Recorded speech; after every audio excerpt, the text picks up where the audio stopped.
கர்த்தருடைய நாமத்துக்கு மகிமை உண்டாவதாக. மீண்டும் ஒரு ஆசீர்வதிக்கப்பட்ட வாரத்தின் முதலாவது நாளிலே நாம் தேவனுடைய செய்தியை கேட்கும்படியாய் அப்படியே சமூகத்தில் அமர்ந்திருக்கிறோம். ஒரு விசை கண்களை மூடி தலைகளை தாழ்த்தி ஒப்பு கொடுத்து ஜெபம் பண்ணும்படியாய் கடந்து வருவோம். சர்வ வல்லமையுள்ள ஆண்டவரே, ஆசீர்வதித்து கொடுத்த நல்ல நாளுக்காய் நன்றி. இதோ இந்த நாளிலே ஒரு மெல்லிய சத்தத்தை கேட்கும்படியாய் நம்முடைய சமூகத்திலே அமர்ந்திருக்கிறோம். என் ஆண்டவர் பேசுகிற தெய்வம். நாங்கள் ஒரு மனிதனுடைய சத்தத்தை அல்ல,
கடந்த வாரத்திலே நீதிமான்களுக்கு தேவன் அன்பு செலுத்துகிறார், பாவிகளுக்கு தேவன் கொடுக்கிற காரியம் என்ன என்பதை குறித்து நாம் பார்க்கிறோம். நான் வாசிக்க கேட்போம். 146:8 நாம் வாசிக்கிற பொழுது, சங்கீதத்தின் புஸ்தகம் 146:8 நாம் வாசிக்க கேட்போம்.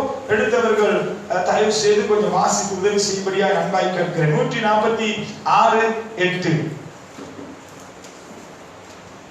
குருடனின் கண்களை கர்த்தர் திறக்கிறார், குருடனின் கண்களை கர்த்தர் திறக்கிறார், மடங்கடிக்கப்பட்டவர்களை கர்த்தர் தூக்கி விடுகிறார், நீதிமான்களை கர்த்தர் சிநேகிக்கிறார், நீதிமான்களை கர்த்தர் சிநேகிக்கிறார். நான் பார்க்கிறோம், குருடர்களுக்கு மடங்கடிக்கப்பட்டவர்களுக்கு தேவன் அங்கே அவர் கண்களை திறக்கிறார், அவர்களை தூக்கி விடுகிறார், அவர்களுக்கு தேவன் உதவி செய்கிறார்.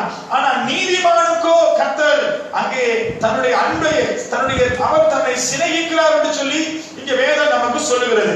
ஆகையினாலே இன்றைக்கு நாங்கள் பார்க்கிறோம், நம்முடைய வாழ்க்கையிலே தேவன் நம்மை சிநேகிக்கக்கூடிய அல்லது தேவன் நம்மை அன்பு செலுத்தக்கூடிய நீதிமானாய் நானும் நீங்களும் வாழ்ந்து கொண்டிருக்கிறோம் என்று சொல்லி நாம் பார்ப்போமானால், நேற்று கடந்த வாரத்திலே அதை குறித்து நாங்கள் அதிகமாக தியானித்தோம். ரோமருக்கு எழுதின நிருபம் 3:10-11 நாம் வாசிக்கிற பொழுது, கர்த்தருடைய கண் பூமியை நோக்கி பார்க்கிற பொழுது, அங்கே நீதிமான்களை கர்த்தர் தேடுகிற பொழுது வேதம் சொல்கிறது, ஒருவனே நீதிமான் இல்லை. அந்த வசனத்தை வாசிப்போம்.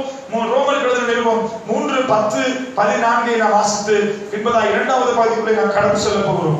ரோமருக்கு எழுதின நிருபம் 3வது அதிகாரம் 10-11 வாசிக்க கேட்போம்.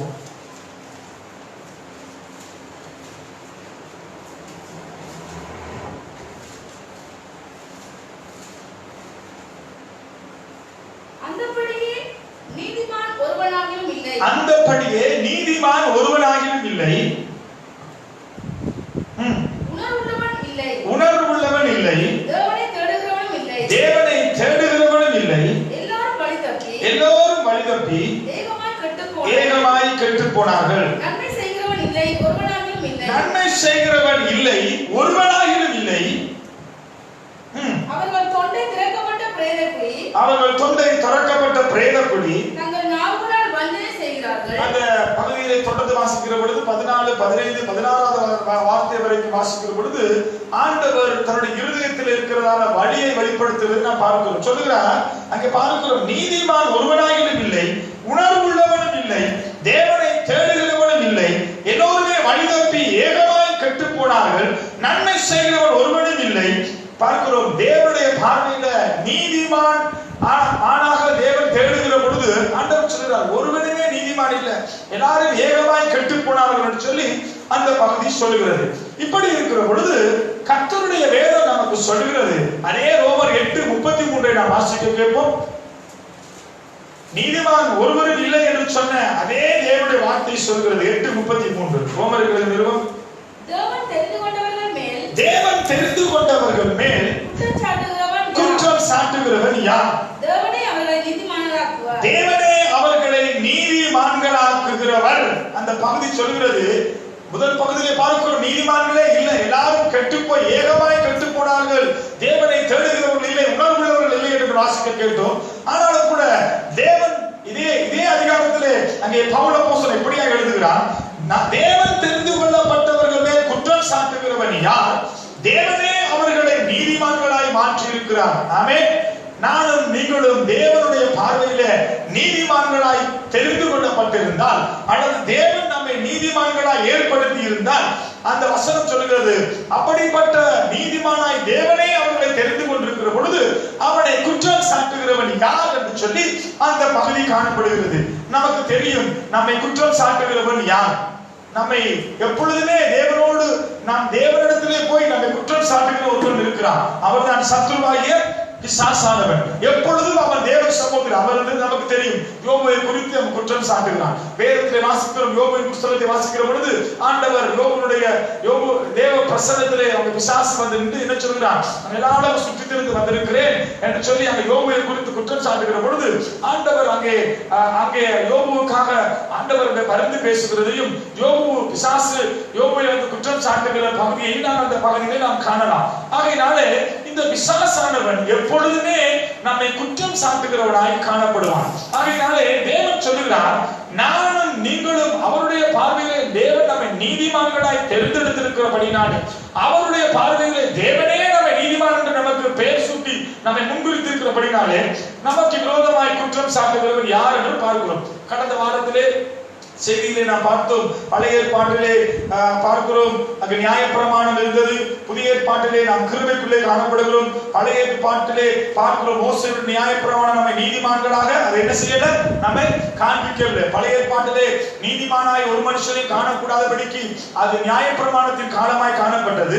ஆனாலும் கூட கிருபைக்குள்ளே நாம் வருகிற பொழுது, கிருபையிலே நாம் வாழுகிற பொழுது தேவன் தம்முடைய கிருபையை நமக்கு கொடுப்பார். ஆகையினாலே நாம் பார்க்கிறோம், அப்போஸ்தலரிலே நாம் வாசிக்க பார்க்கிறோம் 13:38-39 பார்க்கிறோம், மோசே நியாயப்பிரமாணம் நம்மை நீதிமானாக மாற்ற முடியவில்லை, ஆனால் இயேசுவானவர் தம்முடைய இரத்தத்தினாலே நம்மை நீதிமானாக மாற்றியது.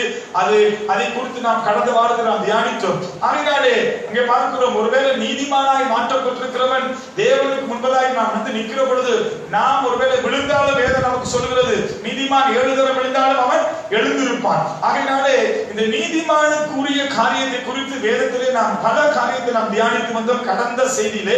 ஆகையினாலே இன்றைய நாளில் நாம் தியானிக்க போகிறோம், இந்த நீதிமானுக்கு தேவன் கொடுக்கிற ஆசீர்வாதம் என்ன பார்க்கிறோம். அதை 13:21 வாசிக்க கேட்டோம்.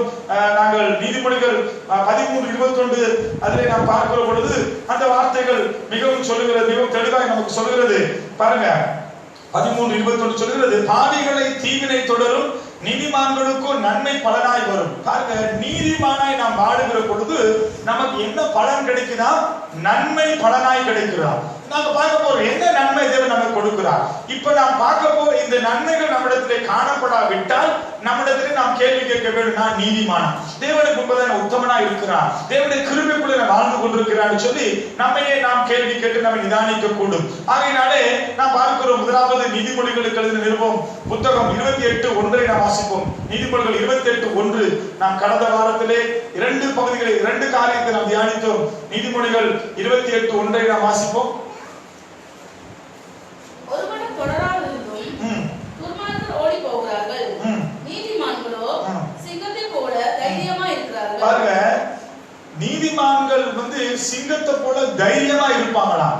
ஏன்னா அவங்களிடத்துல என்ன இல்லைன்னா பாவம் இல்ல, அவங்க தேவனுக்கு பயந்தவர்களாய் பரிசுத்தமாய் தைரியமாய் தேவ கிருபாசனத்திலே கடந்து போகக்கூடியவர்களும், எப்பொழுதும் பாவத்தை அறிக்கை பண்ணி விட்டு விடுகிறவர்களும், எப்பொழுதும் தேவனோடு கூட நெருங்கின உறவு உள்ளவர்களும், இருப்பாங்க. யார போல? சிங்கத்தை போல.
ஆனந்த சந்தோஷம் அடைவார்கள்.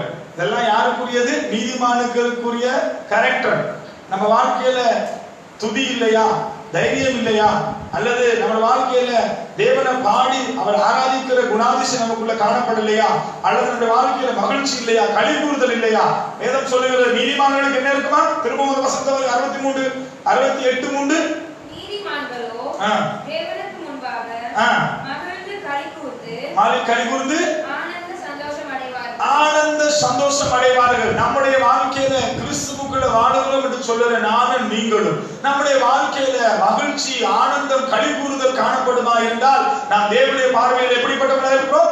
நீதிமான்களாய் காணப்படுகிறோம். தொடர்ந்து வாசிப்போம். சங்கீதம் 118 15 வாசித்து கேட்போம். ஒருவர் 140 13 திருப்பிக் கொள்ளுங்கள். சங்கீதம் 118 15. இன்னும் ஒருவர் 140 13 சங்கீதம்.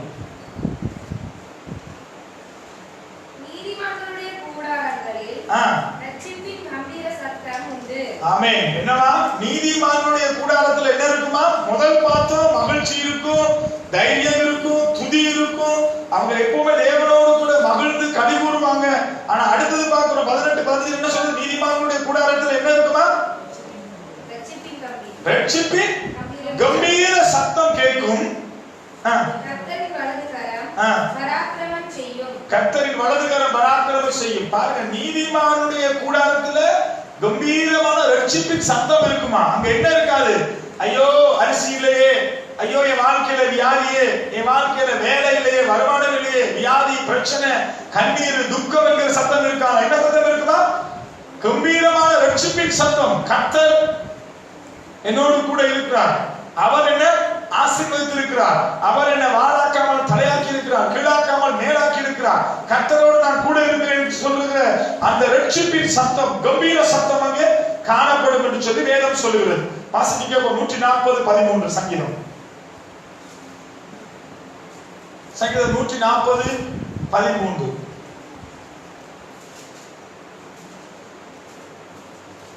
நீதிமான்கள் உமது நாமத்தை துதிப்பார்கள், செம்மையானவர்கள் உமது சமூகத்தில் வாசம் பண்ணுவார்கள். நீதிமான்களா இருந்தா என்ன செய்வாங்க? உங்க நாமத்தை இங்க எத்தனை பேர் துதிக்க வந்திருக்காங்க? இன்றைக்கு ஆராதனை ஆண்டவருடைய கம்பீர சத்தத்தோட தேவனை நான் துதிக்கணும், தேவனை தொழுது கொள்ளணும். நாங்க முதல் பார்த்தோம், நீதிமானுடைய வாழ்க்கையில துதியின் சத்தம் இருக்கும். அவன் தைரியமா தேவ கிருபாசனத்தில வருவான். இதே நேரத்துல திரும்ப பார்க்கிற அவன் வீட்டுக்குள்ளே ரட்சிப்பினுடைய சத்தம் இருக்கும், மகிழ்ச்சி இருக்குமா. அப்புறமா பார்க்கிறோம் நீதிமானுடைய நீதிமான் உமது நாமத்தை என்ன செய்வானா? துதிப்பானா. இன்னைக்கு நீதிமானா இருந்தா நம்முடைய வாழ்க்கையில தேவனை துதிப்பதற்கோ அல்லது தொழுது கொள்வதற்கோ அவருடைய சமூகத்துக்கு போவதற்கோ நமக்குள்ள என்ன இருக்காது? சோர்வு இருக்காது. எப்படா ஞாயிற்றுக்கிழமை, ஒரு காலத்துல ரட்சிக்கப்பட்ட காலத்துல எல்லாம் எப்ப ஞாயிற்றுக்கிழமை வரும்னு நாங்க வாஞ்சியோட காத்துக்கிட்டு இருப்போம். ராத்திரி எல்லாம் தூங்க மாட்டோம். ஞாயிற்றுக்கிழமை சமூகத்துல போய் அமர்ந்திருக்கிறது, வசனத்தை கேட்கிறது, அங்க விசுவாசிகளை பார்க்கிறது, உறவுகளை பார்க்கிறது, நண்பர்களை பார்க்கிறது, இந்த மாதிரி ஒரு சந்தோஷம் உலகத்துல எங்கேயுமே கிடைக்காது. ஒவ்வொரு நாளும் ஞாயிற்றுக்கிழமை வந்தா எங்களுக்கு அவ்வளவு சந்தோஷமா இருக்கும். நேற்றைய நாள்ல கூட ஒருத்தரோடு நான் பேசிக்கிட்டு இருந்தேன். நான் வளர்ந்து வந்த சபையில நாங்க ஆராதனை செய்த பொழுது காலையில 8 மணி 9 மணிக்கு ஆராதனை சொன்னா நாங்க 7 மணிக்கு அங்க போயிடுவோம். 7 மணில இருந்து ராத்திரி 9 மணிக்கு தான் வீட்டுக்கு திரும்ப வருவோம். மத்தியான சாப்பாடு சபையில, ராத்திரி சாப்பாடு சபை, ஈவினிங் சர்வீஸையும் முடிச்சுட்டு எல்லாருமே சேர்ந்து, நண்பர்கள் எல்லாருமே சேர்ந்து, ஃப்ரெண்ட்ஸ் எல்லாம் சேர்ந்து எல்லாமே நம்ம கறியெல்லாம் வாங்கி கொடுத்து சமைச்சு சாப்பிட்டுட்டு அவ்வளவு சந்தோஷமா சபையை விட்டு போவதுக்கு எங்களுக்கு விருப்பம் இல்லாம இருக்கும். அந்த அளவுக்கு நாங்க சபைக்குள்ள இருப்பதை குறித்து அல்லது தேவ சமூகத்துல இருப்பதை குறித்து சகோதரர்கள் ஒருமித்து வாசமா இருந்து அன்பு செலுத்தி ஒருத்தருக்கு விசாரித்து அழகான ஒரு நல்ல காலங்களை கழிப்பதற்காக எப்ப ஞாயிற்றுக்கிழமை வரும் என்று சொல்லி நாங்க வாஞ்சியோடு காத்திருப்போம். அதுதான் சொல்லுது வேதம். நீதிமான் உமது சமூகத்துல வந்து உங்களை என்ன செய்வானா? துதிப்பார்கள். இன்றைக்கு பாருங்க எத்தனை சேர் இன்னைக்கு நீதிமான்களே காணல. எல்லா நீதிமான்கள் எங்க இருக்காங்க? ஒருத்தர் ரத்த வாந்தி போட்டு உட்கார்ந்து இருக்காங்க, ஒரு நீதிமான். இன்னொரு நீதிமானுக்கு என்ன இல்ல? குடும்பத்துக்கு வியாதியா. இப்படி பல நீதிமான்கள் இன்னைக்கு வீட்டுல இருக்கிறாங்க. என்ன காரணம்னா அவங்க துன்மார்க்கமான காரியத்துக்கு முதலிடம் கொடுக்கிறாங்க. ஆனா தேவனுடைய நீதிக்கு அவங்க என்ன செய்யறாங்க? அவங்க முதலிடம் கொடுப்பது இல்லை. ஆகையினாலதான்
தேவனுடைய பார்வையில இருக்கிற நீதிமானிடத்துல சுயநலம் இருக்காதா? என்ன செய்வானா? ஏழைகளுடைய நியாயத்தை கவனித்து விசாரித்து அறிகிறவனாக இருப்பானா. ஆனா துன்மார்க்கன் எப்படி இருப்பான்? துன்மார்க்கனுக்கு அதை குறித்து அவனுக்கு கவலையே இருக்காது. துன்மார்க்கன் என்ன செய்வான்? அதை குறித்து யோசிக்கவே மாட்டான், சுயநலமா இருப்பான். நம்ம வாழ்க்கையில தேவன் எதிர்பார்க்கிற நீதிமானுடைய சுபாவம், குணாதிசயம் எப்படி இருக்கணுமா? ஏழைக்கு இறங்குறவர் கர்த்தருக்கு கடனாளியாம். நேற்றைய நாளிலே அருமையான ஒரு சாட்சி, ஒரு ஊழியக்காரனை நான் சந்தித்தேன்.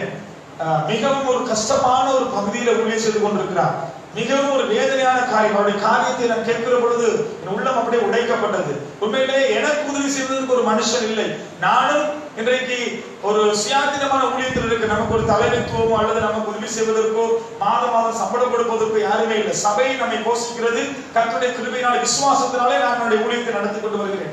அந்த சகோதரனை பார்த்த பொழுது அது எனக்கு மிகவும் வேதனையா இருந்தது. என்ன ஆண்டவரே, இப்படிப்பட்ட காரியத்தில் ஊழியர் செய்து கொண்டு மலை பிரதேசங்களில் மலைநாடுகளில் சாப்பாடு இல்லை, நடந்து வந்து ராத்திரி பகலா நான் கஷ்டப்பட்டு வேலை செய்கிறேன். எனக்கு உதவி செய்வதற்கு, என்னை விசாரிப்பதற்கு ஒருவருமே இல்லையே. ஆனாலும் கூட நான் தேவனுடைய ஊழியத்தை இன்னும் வாஞ்சியோடு உற்சாகமா செய்ய விரும்புகிறேன் என்று சொல்லி அந்த சகோதரன், அந்த ஊழியக்காரன் சொன்ன பொழுது என் உள்ளம் உடைக்கப்பட்டது. நான் இடத்துல சில பொருத்தனைகளை பண்ணினேன். ஏன்னா எனக்கு உதவி செய்வதற்கு மனுஷரை நான் தேடுறேன், ஆனா கர்த்தர் இடத்துல கொண்டு காண்பிக்கிறாரு இப்படிப்பட்ட காரியங்கள். அப்பொழுது இந்த வசனங்கள் எனக்கு ஞாபகத்துக்கு வருது. ஏழைகள் நீதிமான் என்ன செய்வானோ ஏழைகளுடைய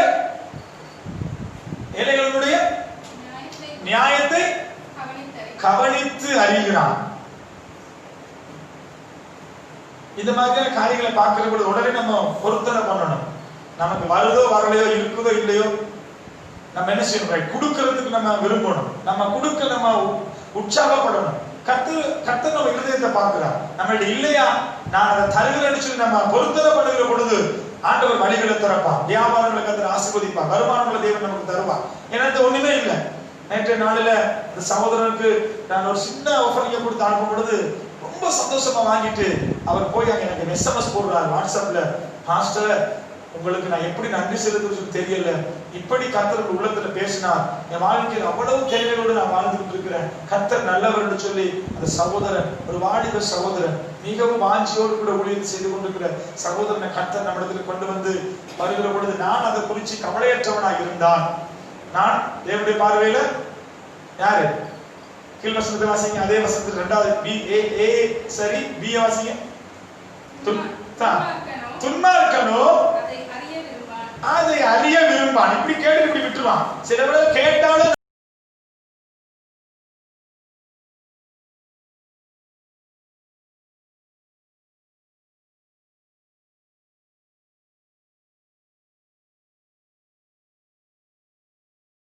கேட்க போனா அது நம்ம தலையில வந்துடும். ஆகையினால துன்மார்க்கனோ அதை அறிந்து கொள்ள என்ன செய்ய மாட்டான்? விரும்ப மாட்டான். அப்ப நீதிமானுடைய வாழ்க்கையில அங்கே பார்க்கிற முதலாவது காரியம் அவன் தைரியம் கொண்டவன். இரண்டாவது காரியம் தேவனை எப்பொழுதுமே பாடி அவன் துதிச்சுக்கிட்டே இருப்பான். அவன் வாழ்க்கையில என்ன இருக்குமா? தேவனை பாடி மகிழ்ந்து களி கூறுவான். அவனுடைய கூடாரத்துல ரட்சிப்பின் சந்தோஷம் இருக்குமா?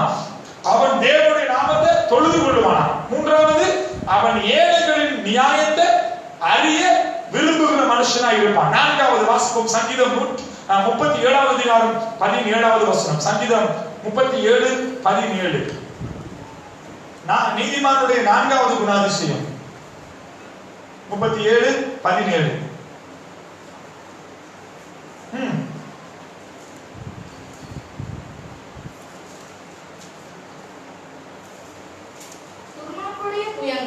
துன்மார்க்கனுடைய கரங்கள் புயங்கள் முறியும். நீதிமான்களையோ கர்த்தர் தாங்குகிறார். நீ நீதிமானா இருந்தீனா கர்த்தர் உன்னை தாங்குவாராம். துன்மார்க்கனா இருந்தீனா உன்னுடைய கரம் என்ன செய்யுமா? புயம் முறிக்கப்படும். உன்னுடைய வாழ்க்கையில ஜெயம் உண்டாகாது. சங்கீதம் 55:22 வாசிப்போம். 37:21 வாசிப்போமா? 37:21 வாசிங்க. சங்கீதம் 37:21. துன்மார்க்கன் கடன் வாங்கி செலுத்தாமல் போகிறான், நீதிமானோ உதவி கொடுக்கிறான். ரைட். 37:21 வாசிங்க இல்லையா? 37:11 வாசிங்க. சங்கீதம் 55:22 வாசிங்க. கர்த்தரில் உன் பாரத்தை வைத்து விடு, அவர் உன்னை ஆதரிப்பார். நீதிமானை ஒருபோதும் தள்ளாட மாட்டார். நீதிமானா இருந்தா என்ன செய்ய மாட்டாரா? என்ன செய்ய மாட்டாரு? நீ தள்ளாட மாட்ட. நம்ம வாழ்க்கையில இந்த நாள் தள்ளாட்டு தான். காலையில் எழுப்புனா என்ன செய்யறது?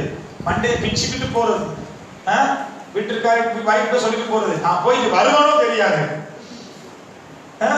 ஏன்னா அவ்வளவு பிரச்சனை. அப்படியே மண்டையை பிச்சுக்கிட்டு என்ன ஆகுது, என்ன நடக்குது, விடிஞ்சா அந்த பிரச்சனை இந்த பிரச்சனை, ஒரே தள்ளாட்டு, ஒரே மனக்லேசம், ஒரே பாரம், எல்லாவற்றையும் குறித்து அங்கலாய்த்து வாழ்ந்து கொண்டிருப்பான். வாசிப்போம். 55:22 வாசிக்கிறோம். நீதிமான் என்ன செய்ய மாட்டாரா? மேல் வசனம் 37:17 சொல்லுது, நீதிமான்கள் அவர் கர்த்தர் தாங்குகிறவரா. நீதிமான கர்த்தர் என்ன செய்வாரா? தாங்குவாரா. 55:22 சொல்லுது, நீதிமான அவர் என்ன செய்ய மாட்டாரு? தள்ளாட விட மாட்டாரு. சங்கீதம் 112:6-7 வாசிப்போம். சங்கீதம் 112:6-7. சீக்கிரமா நிறைய வசனம் வாசிக்கிறது. நீங்க 112:6-7. அவன் என்றென்றைக்கும் அசைக்கப்படாதிருப்பான். அசைக்கப்படாமல் இருப்பான். நீதிமான் நித்திய கீர்த்தி உள்ளவன். துச்செய்தியை கேட்கிறதினாலே பயப்படான். அவன் இருதயம் திடனாய் இருக்கும். என்ன சொல்றாருன்னா, அந்த பகுதி பாருங்க, நீ நீதிமானா இருந்தா நித்திய கீர்த்தி. கீர்த்தி என்றது பைபிள் சொல்லுது, சஞ்சலமும் தவிர்ப்பு ஓடி போகும், நித்திய மகிழ்ச்சி உன் தலைவே தங்கும். நீ நீதிமானா இருந்தா தேவனுக்கு முன்பதாக கர்த்தர் உன்னை கீர்த்தியும் புகழ்ச்சியுமாய் வைத்து உன்னை என்ன செய்வாரா? உன்னை கீர்த்தி உள்ளவனாய், உன்னை சாட்சி உள்ளவனாய், உன்னை அநேகருக்கு முன்பதாய் முன்மாதிரியாய், ஆசீர்வாதமாய், மகிழ்ச்சியாய், மனமகிழ்ச்சியாய் கர்த்தர் உன்னை வைத்திருப்பார். நீ எந்த துச்செய்தியை நீ கேட்டாலும் உன் இருதயத்தில் என்ன இருக்காது? பயம் உண்டாகாது. நீ என்ன செய்வ? கர்த்தரையே நம்பி திட மனதாய் இருப்ப. சிஸ்டர் நல்ல அருமையான ஒரு சாட்சி சொன்னாங்க. நான் கர்த்தரை சார்ந்து இருந்தேன், இந்த காரியத்துல கர்த்தர் எனக்கு என்ன செய்தார்? எனக்கு பதில் கொடுத்தார். அப்ப நீதிமானா இருந்தா நம்ம ஓடி போய் கர்த்தர்ல சார்ந்து இருப்போம். துன்மார்க்கனா இருந்தா ஓடி போய் மனுஷனிடத்துல ஆலோசனை கேட்போம், மனுஷனிடத்துல போய் உதவி கேட்போம், மனுஷனிடத்துல போய் எல்லாத்தையும் கொட்டி குமிச்சிருவோம், மனுஷன் கொடுக்கிற ஆலோசனைக்கு முதலிடம் கொடுப்போம். ஆனா வேதம் சொல்லுகிறது, துன்மார்க்கனுடைய ஆலோசனை நடவாமலும் பாவிகளுடைய வழியில் இல்லாமலும் பரியாசக்காரர் உட்கார்ந்த உட்காராமலும் கர்த்தருடைய வேதத்துல பிரியமாய் இருந்து இரவு பகலும் தியானிக்கிற மனுஷன் பாக்கியவான். நம்முடைய வாழ்க்கையில நாம தேவனுக்கு முன்பதாக நீதிமானாய் நாம் நடப்போமா இருந்தா நம்ம என்ன செய்ய மாட்டோம்? பயப்பட மாட்டோம். என்ன செய்ய மாட்டோம்? அசைக்கப்பட மாட்டோம். கர்த்தரே நம்பி இருக்கிறபடினால திடமனதாய் நம்ம அவரையே நம்பி நான் சார்ந்திருப்போம். இன்னைக்கு நம்ம வாழ்க்கையில எதை குறித்தாலும் பயம். சிலருக்கு 1ஆம் தேதி ஆனா பயம், சிலருக்கு அடுப்பு கேஸ் கொஞ்சம் மஞ்சளா வந்துருச்சுன்னா அது ஒரு பயம் வந்து கேஸ் முடிய போகுது. இப்படி பலவிதமான பயம் இருக்கு இல்லையா? கரண்ட் பில்லுக்கான கொரோடோட வெளியில வேற யாரு வீட்டுக்கு கரண்ட் வெட்டுறதுக்கு வந்தாலும் அவனை மேல ஒரு பயம் வந்துடும், நம்ம வீட்டுக்கு வந்துருவானோ இல்லையா? தண்ணி பில்லுக்காரனை கண்டா பயம், போஸ்ட்மேன் வந்தா பயம். இப்படி எல்லா விதமான பல பயங்கள் இருக்குது. பட்டிக்காரி வந்தா பயம் இல்லையா? இப்படி ஒரு டெலிபோன் கால் வந்தா பயம், ஒரு புது நம்பர்ல வந்துட்டா பயம், யார் அவன் தான் பேசுறானோ இல்லையா? இப்படி நீதிமானம் இருக்கிற பொழுது வேதம் சொல்ல என்னன்னா, எந்த துச்செய்தியை கேட்டாலும் நீதிமானாய் இருந்தீனா என்ன செய்ய மாட்டோம்ல? பயம் உண்டாகாது. என்ன செய்வியா? உன் இருதயத்துல கர்த்தரிடத்துல திட நம்பிக்கை இருக்கிறபடினால பயப்பட வேண்டிய அவசியமே கிடையாது.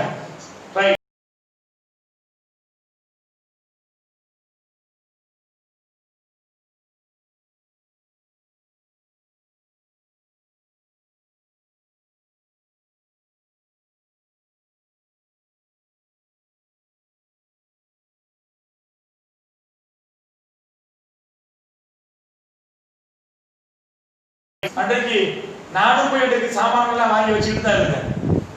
அன்றைக்கு அரிசி கடையில போயிட்டு சாமான்களை வாங்கும் பொழுது அவர் கேட்கிறாரு, அப்படியெல்லாம் ஒண்ணு ஆகாது. யார் சொல்றது? ஒரு முஸ்லிம் சகோதரர் சொல்றாரு, ஐயோ பாஸ்டர் நீங்க பயப்படுறீங்க, அப்படியெல்லாம் ஒண்ணு ஆகாது, இவ்வளவு சாமானையும் வாங்கிட்டு போறீங்க. அல்லேலூயா.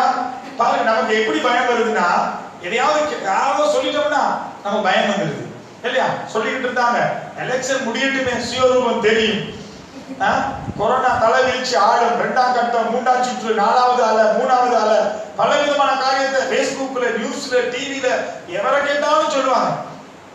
உடனே நமக்கு என்ன வந்துடும்? பயம் வந்துடும். இந்த பயம் நம்மள நீதிமானா வாழ முடியாது. நம்ம அந்த பயத்துக்கு நம்ம அடிமையா போகிற பொழுது நம் தேவனை மறுதலிக்கிறவரா மாறிடும். கர்த்தர் மேல நமக்கு என்ன இல்ல? விசுவாசம் இல்ல, நம்பிக்கை இல்ல, அவர்களை சார்ந்து இருக்கிறது இல்ல, சுயத்துல சார்ந்து வாழுகிறவர்களா நம்ம மாறிடுவோம். இன்னைக்கு எத்தனையாவது பார்க்க போறோம்? எத்தனையாவது?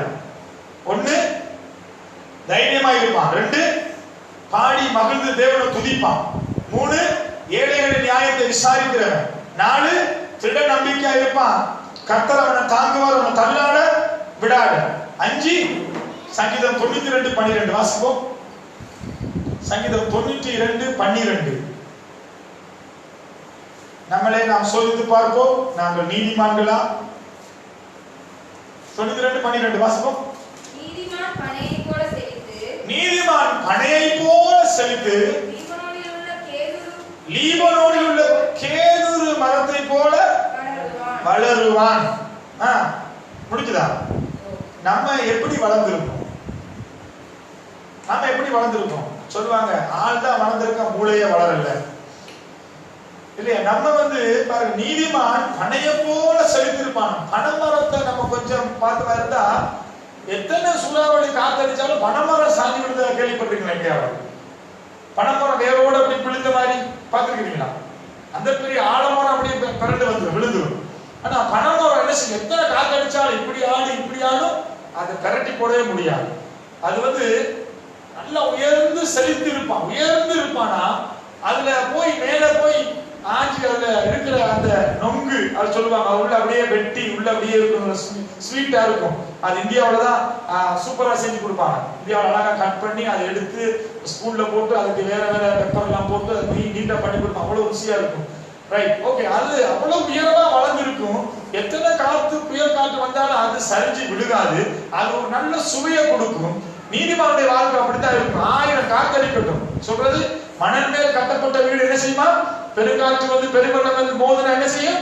அது விழுந்து போயிடும். கற்பாறை மேல் கட்டப்பட்ட வீடு எத்தனை காத்தடிக்கட்டும், பெருமழை வரட்டும், என்ன செய்யாது? அது விழுந்து போகாது. இன்றைக்கு நீதிமான நாம இருந்தமா இருந்தா பனையை போல இருக்கணும். 1000 பிரச்சனை வரட்டும், பார்த்துக்கிறோம். கர்த்தரின் பட்சத்தில் இருக்கிறான். உபத்திரவமோ, வியாகுலமோ, பசியோ, பட்டினியோ, நிர்வாணமோ, நாசமோசமோ, பட்டயமோ ஒன்றும் என்ன செய்யாது? அவருடைய அன்பை விட்டு பிரிக்காது. என்னை பலப்படுத்துகிற கிறிஸ்துவினால எல்லாவற்றையும் செய்ய எனக்கு பலன் உண்டு. இப்படிப்பட்ட வார்த்தைகளை பேசிக்கிட்டு நீதிமான் அப்படியே செழித்து வாழுகிறவன நீதிமான் காணப்படுவான். நான் வாசிப்போம் நீதிமொழிகள் 11:28. சீக்கிரமா நீதிமொழிகள் 11:28. நீதிமொழிகள் 11:28. நீதிமானுடைய நம்பிக்கை மகிழ்ச்சியாகும். நீதிமொழிகள் 11:28. தன் ஐஸ்வர்யத்தை நம்புகிறவன் விழுவான். நான் மாசத்துக்கு இவ்வளவு சம்பளம், என்கிட்ட இது இருக்கு, அது இருக்கு, நான் நல்ல அழகான ஒரு வெல்டிங் பிளான் வச்சிருக்கேன், எனக்கு நல்ல வருமானம் இருக்கு, எனக்கு நல்ல வேலை தெரியும், எனக்கு டிரைவிங் லைசன்ஸ் இருக்குது இல்லையா, நான் நல்ல டிசைனிங் படிச்சிருக்கிறேன், எங்க போனாலும் நம்மளை யாரும் என்ன செய்யறாரு?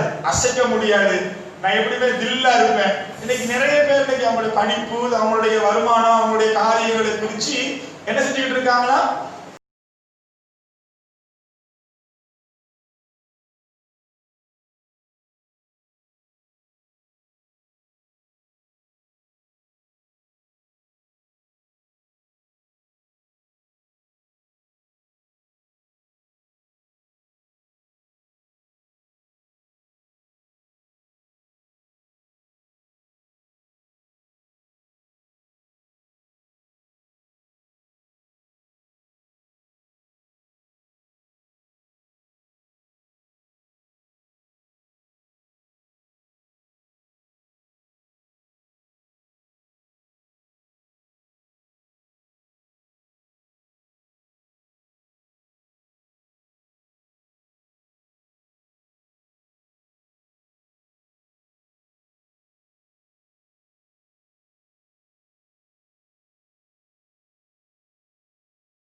கொண்டு கர்த்தரை விட்டு விலகுகிற இருதயம் உள்ள மனுஷன் சபிக்கப்பட்டவர் என்று கர்த்தர் சொல்லுகிறார். நான் சொல்லல, நான் சொல்றது கர்த்தர் சொல்லுகிறார். ஆனா அதே வசனம் பாருங்க, 7ஆம் வசனத்தை வாசிப்போம்.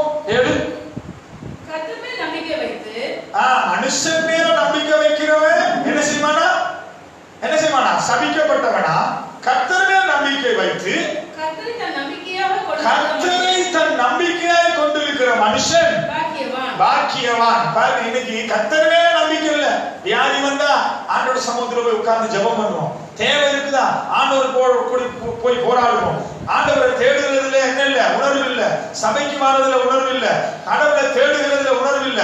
எல்லா உணர்வும் என்னது? தன் மாமிசத்துக்கு மேல தன்னையே நம்பிக்கை வச்சுக்கிட்டு தன்னையே பலமாக்கிக்கிட்டு ஓடுகிற மனுஷன் தான் இன்னைக்கு அநேகமாய் நம்ம காணப்படுகிறோம். ஆனா வேதம் சொல்கிறது, கர்த்தரே நம்பிக்கை வச்சு கர்த்தரையே நம்பிக்கையை கொண்டிருக்கிற மனுஷன் யாரு? பாக்கியவான். வாசிக்க கீழ அவன் 8 அவன் தண்ணீரண்டையிலே நாட்டப்பட்டதும் கால்வாய் ஓரமாய் தன் வேர்களை விடுகிறதும் உஷ்ணம் வருகிறதை காணாமல் இலை பச்சையாய் இருக்கிறதும் மழை தாழ்ச்சியான வருஷத்திலும் வருத்தமின்றி தப்பாமல் கனி கொடுக்கிறதுமான மரத்தை போல்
சுயத்துல பலத்துல மனுஷனை நம்பி நமக்கு இருக்கிற பலத்துல ஓடி ஓடி களைச்சு போய் உட்கார்ந்து இருக்கிறியா?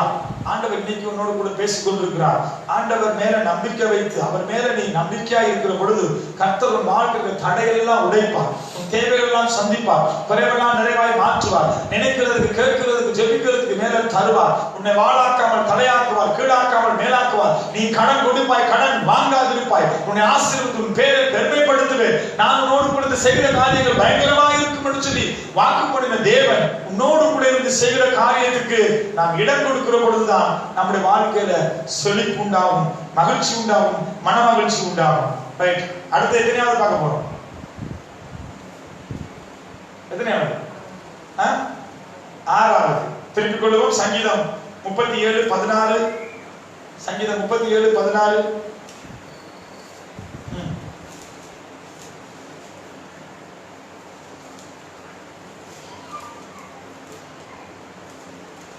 சங்கீதம் 37வது அதிகாரம் 16, 17,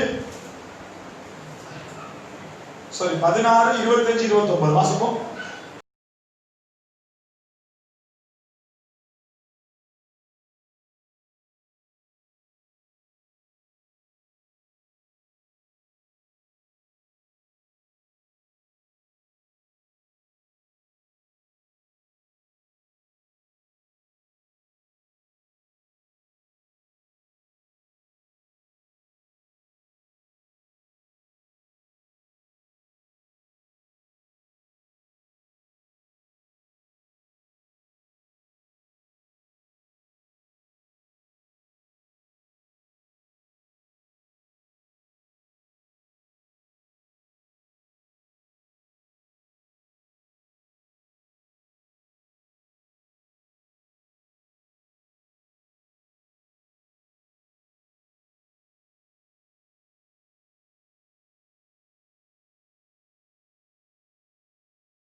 நான் காணவில்லை. சொல்றாரு, நான் இளைஞனா இருந்தேன், இப்ப முதிர் வயதாகிட்டேன், இப்ப எனக்கு வயசு போயிருச்சு. இத்தனை வருஷ காலத்துக்கு நீதிமான் அப்பத்துக்கு சாப்பாட்டுக்கும் தண்ணிக்கும் பிச்சை எடுத்துக்கிட்டு தெரிஞ்சதை நான் என்ன செய்யலையா பார்க்கலன்னு சொல்லி சங்கீதக்காரர் அழகா எழுதி வச்சிருக்காரு. பாருங்க, முதிர் வயது இளைஞனா இருக்கிற காலத்துல இருந்து இத்தனை வயசு வரைக்கும் வந்துட்டேன். கர்த்தருக்கு பயந்து வாழுகிறவன், நீதிமானா இருக்கிறவன், தேவனை தேடுகிறவனுடைய வாழ்க்கையில என்ன இல்லவா ஒரு நாளும் குறைவே இல்லை. ஆனா இன்னைக்கு நம்ம விசுவாசிகள் என்ன செஞ்சுக்கிட்டு இருக்கிறாங்க? எல்லா தேவைகளோட பிரச்சனைகளோட, வியாதி இருக்கும், வீடு இருக்காது, வருமானம் இருக்காது, வட்டி பிரச்சனை, வீட்டு காசு கட்டணும், அந்த கடன் இந்த கடன், எல்லா பிரச்சனையோட நம்ம நம்ம நம்ம விசுவாசிகள் நம்ம நிறைய நாம பார்க்கணும். ஆனா நீதிமானா இருப்போமானால், கர்த்தர் என்னுடைய வாழ்க்கையில நான் தேவனுக்கு நன்றி செலுத்தணும், கர்த்தர் நல்லவர், எனக்கெல்லாம் லட்சக்கணக்கெல்லாம் கடனே இல்லை, எனக்கு இந்த இடத்துல இருந்து நான் சொல்ல போனா ஒரு 2000 ரூபாய் கடன் இருக்கு, எனக்கு வெறும் 2000 ரூபாய் கடன் இருக்கு, எனக்கு கொடுக்க வேண்டிய 2000 ரூபாய் கொடுக்க வேண்டிய ஒரு கடன் இருக்கு. ரைட்? எனக்கு கர்த்தர் என்ன அப்படி அனுமதிக்கல, அதை குறித்து எனக்கு பயமும் இல்லை, அதை நான் எப்ப வேணாலும் கொடுத்துக்கிருவேன். அவர் வந்து கதவை தட்டி எனக்கு பணத்தை கொடு, அதுக்கு வட்டி கொடுன்னு கேட்கிறவரும் இல்லை.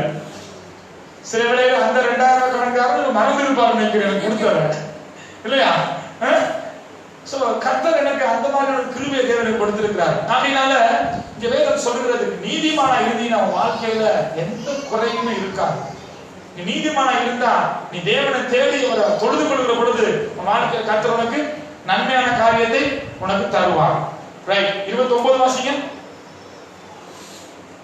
அதே அதிகாரத்துல 29 37 29 சீக்கிரம். நீதிமான்கள் பூமியை சுதந்தரித்துக் கொண்டு என்றென்றைக்கும் அதிலே வாசமாய் இருப்பார்கள். நீ நீதிமானா இருந்தா பூமியே நீ சுதந்தரிச்சுக்கிறவன் நான் சொல்லிட்டார். நீதிமான் கால் நீக்கிற தேசத்தை என்ன செய்வாரா? சொந்தமா தருவானா. ஒண்ணுமே இல்லாம வந்தேன்னா எனக்கு சொந்த ஊர் கிடையாது, இந்த தேசத்து இந்த பட்டணத்துக்கு வரும்பொழுது இடத்துல என்ன ஒண்ணுமே இல்லை, ஒரு சூட்கேஸ் பெட்டியை தூக்கிட்டு வந்தேன், அடுத்த வேலை சாப்பாட்டு கூடிய இடத்துல ஒண்ணும் இருக்கல, வாசல் தெரியாது, வேலை இல்லை. ஆனா கர்த்தர் சொல்றாரு, நீ நீதிமானா இருந்தா நீ என்ன செய்வியா? தேசத்தை சுதந்திரித்துக் கொள்ளுவ, நீ கால் மிதிக்கிற தேசத்தை உனக்கு நான் சொந்தமா தருவேன். ஏன் இன்னைக்கு இதுவரைக்கும் நம்ம வாழ்க்கையில் ஆசீர்வாதம் இல்லை? ஏன் நம்ம வாழ்க்கையில சொந்தமா வீடு இல்லை, சொந்தமா வியாபாரம் இல்லை, வருமானம் இல்லை? ஏன் நம்ம வாழ்க்கையில இத்தனை போராட்டங்கள்? கொஞ்சம் தேடி பாரு, நீ நீதிமானா இருக்கிறியா? கர்த்தருக்கு முன்னுக்கு கர்த்தருக்கு நீ பயப்படுறியா? கர்த்தரை நீ தொழுது கொள்ளுகிறியா? ஆண்டவர் சொல்றாரு, ஒரு நீதிமானும் இல்ல, எல்லாரும் கெட்டு போய் என்ன செஞ்சிருக்காங்களா? தேடி பார்க்கிற ஒருத்தனும் கிடையாது. ஆனா சொல்றாரு, நான் தெரிந்து கொள்ளப்பட்ட நீதிமானுக்கு குற்றம் சாட்டுகிறவன் யார் என்று கேட்கிறார். நீங்க தேவன் தெரிந்து கொள்ளப்பட்ட நீதிமானா இருந்தால் நான் சொல்லிக்கிட்டு வா, இவ்வளவு ஆசீர்வாதத்துக்கு நீங்க சுதந்திரவாளியாக நீங்க மாறுவீங்க. ரைட்? அடுத்தது 7வது பார்க்க போறோம். அப்ப பாரு, நீதி 6வது பார்க்க போறோம் இல்லையா? சங்கீதம் 37 6 29 பார்க்கலாம். பார்க்கிறோம். அப்ப சொல்றாரு, நீதிமான தேவன் என்ன செய்வாரா?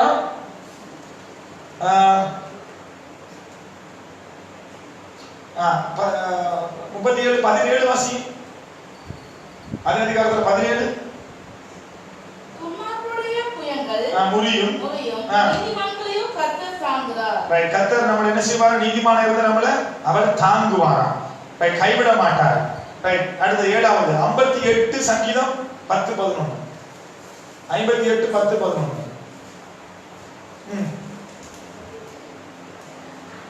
58வது அதிகாரம் 10 11 704வது பக்கம்.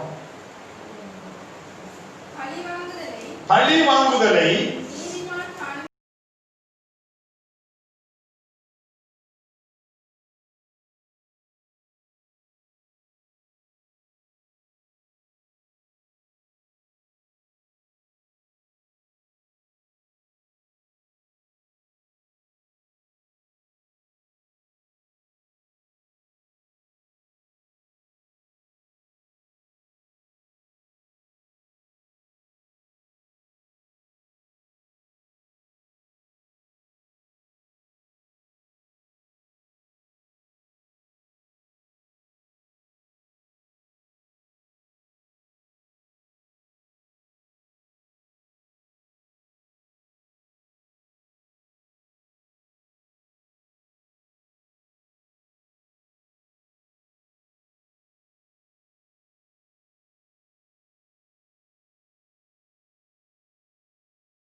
ஒரு காலத்துல என்னுடைய தகப்பனார் ரட்சிக்கப்பட்ட ஆரம்ப காலத்துல பயங்கரமான குடிகாரர். குடிச்சு தன்னுடைய வாழ்க்கையில எல்லாரும் சொத்தை இழந்து கடைசியா கடவுளை தேடி வந்து ரட்சிக்கப்பட்டு கடவுளை அறிஞ்சதுக்கு பிற்பாடு எங்க அப்பாவை யாராவது ரோட்ல கண்டா, அப்பா இந்த ரோட்ல வராருன்னா எங்க அப்பாவை கண்டு வேற ரோட்ல ஒருத்தர் ஓடி போயிடும். ஏன் ஓடி போய்? ஐயோ அந்த ஆள்கிட்ட மாட்டுனா ஏசுநாதர்னு சொல்லியே கொண்டுருவான். என்ன சொல்லுவான்? எப்ப பார்த்தாலும் ஏசு ஏசு ஏசு சொல்லி பேசிக்கிட்டே இருப்பான். அவன் வந்து மெண்டல் ஆயிடுச்சு, பைத்தியம் பிடிச்சிருச்சு, நம்மளே பைத்தியம் ஆக்கிடுவான் சொல்லி எங்க அப்பாவை கண்டு பலர் ஓடுன காலங்கள் உண்டு. அல்லேலூயா. இன்னைக்கு நம்மளை பார்த்து ஓடுறாங்களா? அந்த வாரா அவளோட கொஞ்சம் பேசினா நம்மளை மாத்திடுவான். அவனுக்கு இயேசுநாதர் பைத்தியம் பிடிச்சிருச்சு. கொஞ்ச காலத்துல அவனையும் கொண்டு இழுத்து கொண்டு சிலுவையில் அடிக்கத்தான் வரும் போல இருக்கு.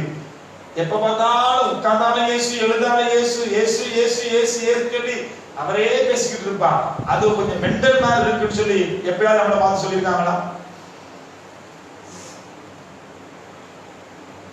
அந்த வார்த்தை சொல்லுது,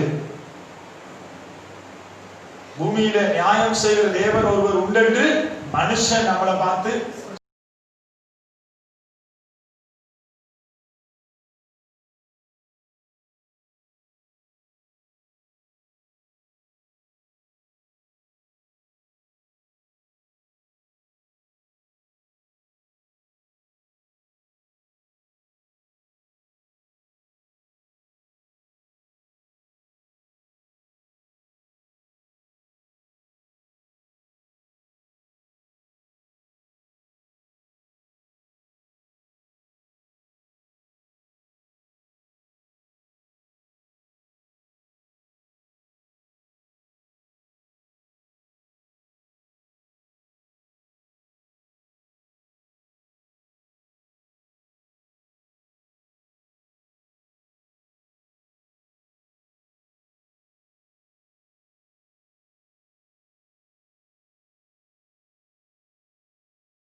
ஆனா இந்த வேதம் சொல்லுகிறது, நீ நீதிமானா வாழ்ந்தீனா கர்த்தர் உனக்காக யுத்தம் பண்ணுவாரு.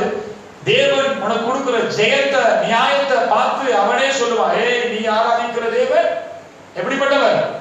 நீதி செய்கிற தேவன், நீதி உள்ள ஆண்டவர், அவர்தான் உனக்கு நியாயம் செய்திருக்கிறார் சொல்லி சொல்லக்கூடிய வாழ்க்கை நம்மளுக்குள்ள காணப்பட வேண்டும். இன்னும் ஒரு 5 காரியம் இருக்கு.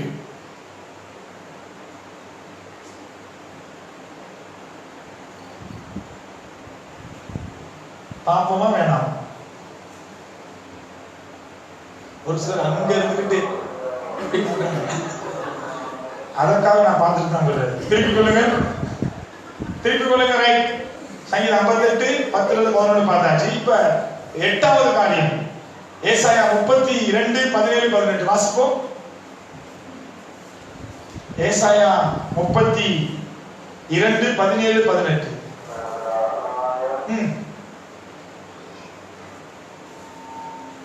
ரெண்டோட முடிக்க போறோம். நீதியின் கிரியை சமாதானமும் நீதியின் பலன் கையுமான சுகமுமா. பாருங்க, நீதியின் கிரியை சமாதானமும் நீதியின் பலன் என்றும் உள்ள அமெரிக்கையும் சுகமுமா. அந்த என்றும் உள்ள என்று சொல்ற வார்த்தைக்கு என்ன அர்த்தம்னா, எப்பயுமே என்ன இருக்குமா? அமெரிக்கை என்று சொல்றது அமைதியான சூழ்நிலையையும், அடுத்து என்ன சொல்றது சுகமான வாழ்க்கையும் சமாதானமான பலனும் என்றைக்கும் உனக்கு இருக்கும். நீ எப்படி இருந்தா? நீதிமானா இருந்தா. 18 என்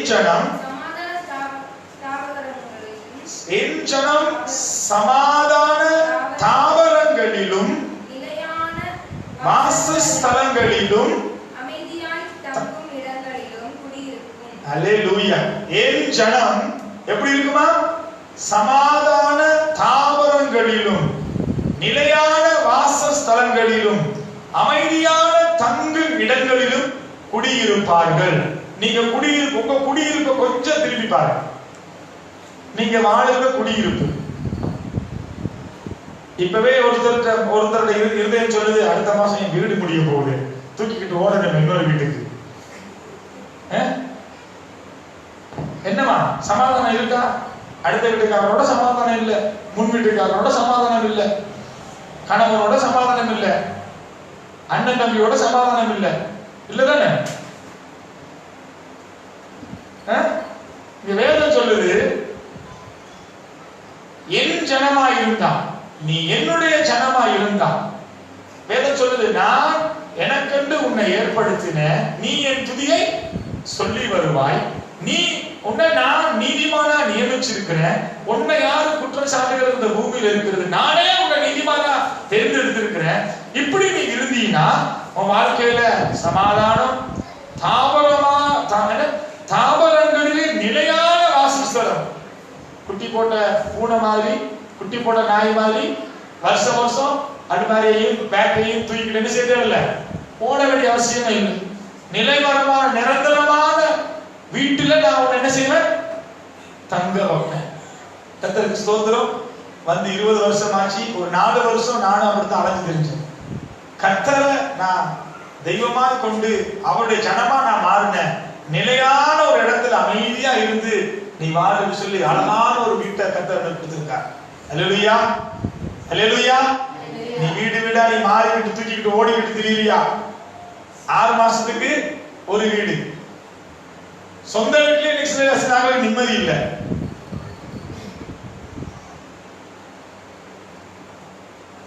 தாபரம் என்று சொல்றது நல்ல பாதுகாப்பான சூழ்நிலைமையில, சமாதானமான சூழ்நிலைமையில, அது என்றும் உனக்கு சுகமும் அமெரிக்கையுமான சமாதானமான தாபரமான நிலத்துல, வாசஸ்தலத்துல, அமைதியாக தங்கும் இடத்துல நீ குடியிருக்க செய்வார். யாராயிருந்தா?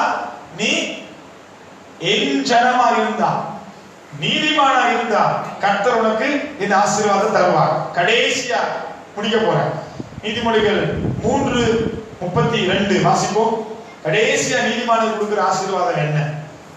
லாஸ்ட் 30 நீதிமொழிகள் 3:32. நீதிமொழிகள் 3வது அதிகாரம், நீதிமொழிகள் 3:32 வாசிங்க. கர்த்தருக்கு அருவருப்பானவன்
வீட்டுல என்ன புருஷன் போட்டு அடி அடிப்பான், சபைக்கு அனுமதிக்க மாட்டான், சபைக்கு போறதுக்கு. குடும்பமே எல்லா பிரச்சனையிலையும் பாதிக்கப்படுவாங்க. வேதம் சொல்லுது துன்மார்க்கனுடைய வீட்டில் என்ன இருக்குமா? கர்த்தரின் சாபம் இருக்கும். யாரோட சாபம்? மனுஷன் போட்ட சாபம் இல்ல. மனுஷன் சாபத்துல சரி தப்பி வந்துடலாம். கர்த்தருடைய சாபத்துக்கு நீ ஆளாகுனா வேதம் சொல்லுது, நீ கர்த்தரை தேடாம, தேவனுக்கு முதலிடம் கொடுக்காம, சபையில வீட்டுல சாட்சி இல்லாம, தேவனுடைய வாழ்க்கைக்கு தேவனை நீ சார்ந்து வாழாம நீ வாழுகிற பொழுது கர்த்தருடைய சாபம் உன் வீட்டுல இருக்கும். கிடவாசிங்க, நீதிமான் கர்த்தருடைய வாசஸ்தலத்தையே அவர் ஆசீர்வதிக்கிறார். கர்த்தருடைய ஆசீர்வாதம் நீதிமானுடைய வீட்டுல தங்கும். துன்மார்க்கன் வீட்டுல என்ன இருக்குமா? கர்த்தருடைய சாபம் நிலைத்திருக்கும். கர்த்தர் சொல்ற வாசப்படியில சாபம் என்ன செய்யுமா? படுத்திருக்கும். நீ தாண்டிக்கிட்டு போகும்போது சாபத்தை தாண்டிக்கிட்டு தான் போக. வேதம் சொல்லுது, இந்த கிருபை கூட நம்ம வாழ்ந்துட்டு இருக்கிறோம். இது கிருபையின் காலம். ஆண்டவர் நம்ம கிருபையாய் நம்ம ரட்சித்திருக்கிறாரு. அதனால இந்த சாபங்களுக்கு தேவன் நம்ம விடுதலையாக்கி தேவன் நம்முடைய கிருபைக்குள்ள கொண்டு வர வேண்டுமா இருந்தால் நாம நீதிமான்களாய் நாம் மாற வேண்டும். வாசிப்போம் நீதிமொழிகள் 13:21 பார்க்கிறோம். கர்த்தருடைய நீதிமானுடைய வீட்டுல கர்த்தருடைய ஆசீர்வாதம் இருக்கும். நான் மேல சொல்லப்பட்ட அவ்வளவு காரியமும் நீதிமொழிகள் 13:21 மட்டும் வாசிக்க முடிக்க போறோம். நீதிமொழிகள் 13:21 அதான் இந்த செய்தியுடைய ஆதாரத்துக்கான செய்தி, ஆதாரமான வார்த்தை. நான் சொன்ன காரியத்துல ரெண்டு சைடு சொன்னேன். ஒண்ணு ஆசீர்வாதம், ஒண்ணு சாபம். நீதிமானுக்கு என்ன கிடைக்கும்? பாவிக்கு துன்மார்க்கனுக்கு என்ன கிடைக்கும்? இதுதான் அந்த முதல் வசனத்துல சொல்ல போறோம். இப்ப 21ல பாவிகளை தீவினை தொடரும். இப்ப நாங்க பார்த்த அவ்வளவு காரியத்தில் இருக்கிற தீவினை அவனை தொடரும். நீதிமான்களுக்கோ இப்ப சொன்ன அவ்வளவு நன்மையும் என்ன வரும்? பலனாக வரும். இந்த செய்தியினுடைய ஆரம்ப வசனமே நீதிமொழிகள் 13:21 தான். என்ன வசனம்? என்ன வசனம்? 13:21. பாவிகள்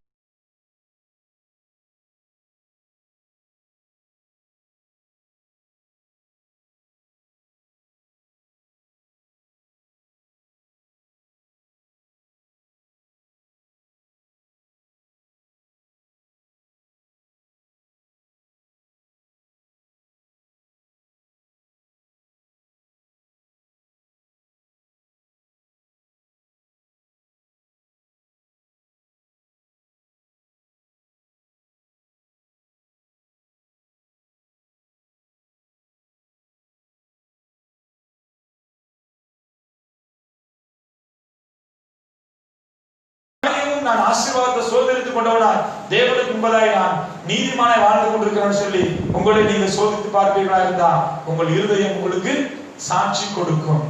ஆகையினால எனக்கு பிரியமான சகோதரி சகோதரியர், இந்த நாடுல ஆண்டவர் நம்ம நீதிமானாய் காண விரும்புகிறார். நம்ம வாசித்தோம், ரோமர்ல வாசித்தோம் 8:33, ரோமர் 8:20, 8:10 நான் வாசித்தோம். ஒருவனும் நீதிமான் இல்ல, எல்லாரும் என்ன செய்யறாங்க? கெட்டு போய் போனாரு. ஆனா கர்த்தர் என்ன செய்றாரு?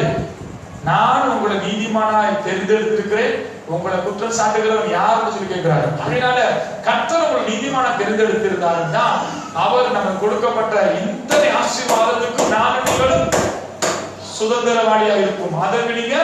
அதற்கு நாங்க தகுதி உள்ளவர்களா நாம் இருப்போம். ஒருவேளை அந்த தேவனுடைய பார்வையை எதிர்பார்க்கிற அந்த நீதி இல்லாத காரியத்துக்கு நம்ம வாழ்ந்து கொண்டிருக்கிற பொழுது சொல்லப்பட்ட சாபங்கள் நம்மை தொடரும். அல்லேலூயா. என்னோட தான் இருக்கீங்களா? அல்லேலூயா, அல்லேலூயா. சோ இந்த நாடுல நம்ம ஒரு சிலரா இருந்தாலும் கூட இந்த செய்தியெல்லாம் 500-1000 பேருக்கு இருக்கிற இடத்துல பேச வேண்டிய செய்தி. கர்த்தர் நம்மளை நேசித்தபடினால இந்த காரியங்கள் நமக்கு ஒரு சிலர் நம்ம உட்கார்ந்து இருக்கிறோம். இந்த நாட்கள்ல நாட்டு பிரச்சனைக்குனால அநேகர் கூட இயலாது. ஆனா நமக்கு அப்படிப்பட்ட வாய்ப்புகள் இருந்தாலும் அநேகர் இன்னைக்கு என்ன செய்யறாங்க? எப்படி இருக்கிறாங்க? கர்த்தரை விட்டு தூரமா இருக்கிறபடினால அவங்களுக்கு இந்த பாக்கியம் உங்களுக்கு என்ன செய்யல, கிடைக்கல. அதனால அவங்களுக்கு இன்னும் இலகுவான முறையில இப்ப ஆன்லைன்ல யூடியூப்ல போய்கிட்டு இருக்குது, Facebookல போய்கிட்டு இருக்குது. இதையாவது வீட்ல இருந்து பாக்குறீங்களா? உங்களுக்கு தான் கேக்குறேன். சபைக்கு தான் வர முடியல, வீட்ல உட்கார்ந்து இருந்து வாந்தி போட்டுக்கிட்டே, கையில ஆண்ட்ராய்டு போன் இருக்கு, எல்லா வசதிகள் இருக்கு. வேதம் சொல்லுகிறது, கர்த்தரை தேடுகிறதுக்கு ஒருத்தருக்கு என்ன இல்லையா? உணர்வே இல்லையா? ஏகமாய் கெட்டு போனார்கள். ஆகையால அப்படிப்பட்டவர்களுக்கு தீவினை தொடரும். கர்த்தருடைய சாபம் அவருடைய வீட்டில் என்ன செய்யும்? தங்கும். நீதிமானுக்கோ பலன் நன்மையாய் கிடைக்கும். கண்ணை மூடி ஜெபம் பண்ணுவோம். சர்வ வல்லமையுள்ள ஆண்டவரே, நீ பேசின நம்முடைய வார்த்தைகளுக்காய் நன்றி. உடைய வார்த்தையானது நல்ல இருதயத்தில் விடவும், அதை காத்துக்கொள்ளவும், கேட்டவர்கள் தீர்மானங்களை எடுக்கவும், சத்தியத்திலே அவர்கள் தங்களை சோதித்து நிதானித்து அறிந்து தங்களை சீர்தூக்கி பார்த்து மனம் திரும்பி தங்களை சரி செய்து கொள்ளவும் தேவன் கிருபை பாராட்டுகிறார்கள். இதோ இந்த நாளிலே நேரலைகளுக்கு கூடாக, யூடியூப், Facebook கூடாக இந்த செய்தியை பார்த்து கொண்டிருக்கிற சகோதர சகோதரியுடைய உள்ளத்திலும் குடும்பத்திலும் கர்த்தர் பேசி இடைபடுவீராக. உங்கள் யாவரையும் கர்த்தர் ஆசீர்வதிப்பீராக. நீ கொடுத்த நல்ல தயவுக்காய் நன்றி செலுத்தி உங்க சமூகத்துல எல்லாவற்றையும் தாழ்த்தி உங்களை உயர்த்தி துதி கன மகிமை அனைத்தையும் உங்களுக்கே செலுத்தி கர்த்தரும் இரட்சகரும் மீட்பருமாய் இருக்கிற கர்த்தராகிய இயேசு கிறிஸ்து நாமத்துக்கு ஒப்புக் கொடுத்து ஜெபிக்கிறோம் எங்கள் ஜீவனுள்ள நல்ல பிதாவே. ஆமென், ஆமென், ஆமென். God bless you. கர்த்தர் உங்களை ஆசீர்வதிப்பாராக.